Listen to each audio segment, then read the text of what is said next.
कसं असू शकतं? सगळ्यांच्या मनामध्ये हाच प्रश्न आहे. सार्वजनिक जीवनामध्ये इतकं असं असणारं हे जे कुटुंब आहे, म्हणजे अजितदादा या लग्नाला आले होते, तर या सगळ्याचा प्रभाव नकळतपणे पडतो माणसांवर.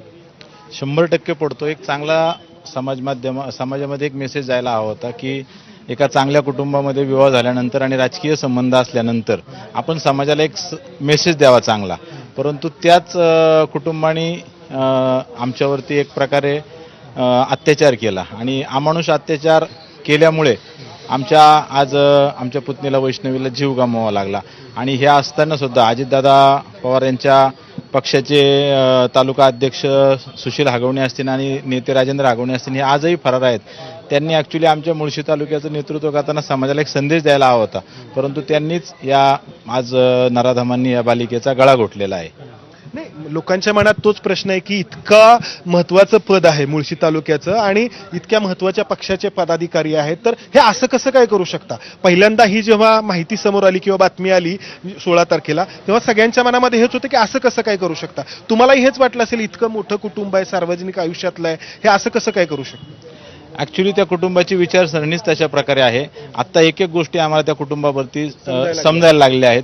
सुरुवातीच्या काळामध्ये आम्ही आमच्या मुलीच्या हट्टासाठी थोडंसं लग्न करून दिलं. लग्न केल्यानंतर आम्हाला वाटतं की एक एक गोष्टी सुधारत जातील, परंतु त्यांची वृत्तीच तशी होती. ती वृत्ती त्यांची कधी सुधारली नाही आणि शेवट एक बळी घेऊन आज त्यांनी त्यांचं खरं कौर्य दाखवलेलं आहे.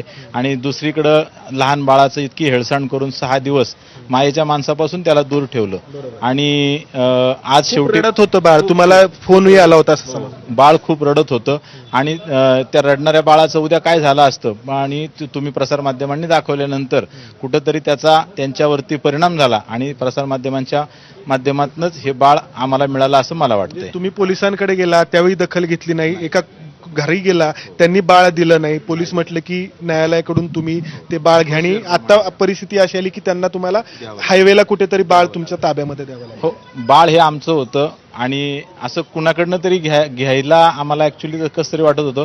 आम्ही ज्यावेळेस पोलिसांकडे गेलो त्यावेळेस पोलिसांनी सांगितले तुम्ही कायदेशीररित्या घ्या आणि आम्ही त्या ठिकाणी कायदेशीर अर्जही केला, परंतु बाळ इतकं लहान होतं की त्याच्या उद्या जीवाला धोका निर्माण झाला असता. प्रक्रिया करायला किमान एका दिवस गेला की त्यांच्या कुटुंबातलं कोणी असतं म्हणून प्रकाश हागवणेंनीच आम्हाला त्या चव्हाण कुटुंबियांकडे घेऊन गेले. आम्हाला ते माहीत नव्हतं कुठे राहतात.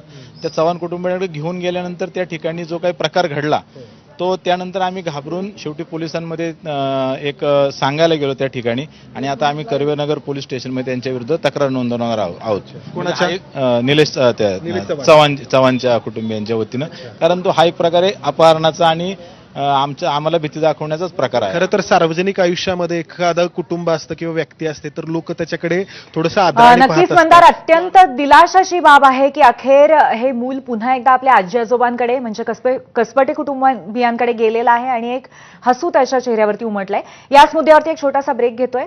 पाहत रहा एबीपी माझा.